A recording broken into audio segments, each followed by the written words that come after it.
The Yoruba Woman. The feminine figure has been widely discussed throughout history, with some considering them witches and even inferior beings. It is interesting to see the evolution of human reasoning in all aspects, especially regarding Yoruba culture and religion, where there is still a need for a lot of information in our country. We will approach a controversial topic: can women be worshipped as ancestors individually? So, I will respond to the incredulous and uninformed with the following text. Sango once decided to worship his deceased mother. He did not remember her name, as he was still a baby when she died. His mother was the daughter of Alempe, a Nupe king, who was an ally of Oromio and gave him his daughter as a wife, resulting in the birth of Sango.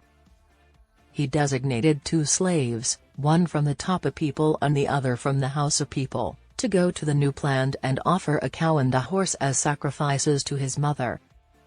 He recommended that the slaves pay close attention to his mother's name, which would be mentioned during the sacrifice. The messengers were received with joy and celebrations by Alempe, Sango's grandfather. The Hausa slave forgot the order, and during the sacrifice, the Tapa slave paid attention when the practitioner of the ritual said, "Tarosi Iagbodo, we are offering this worship on behalf of your son Sango." Thus, the Tapa slave recorded the name Tarosi.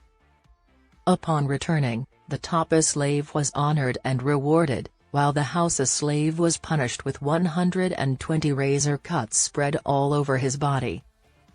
Sango's wives found the scars beautiful and considered that such marks should be made on the members of the royal family as a sign of nobility. Sango accepted the opinion of his wives and determined that Alawala Baba Jagbasan Andoru would come to make incisions on his body.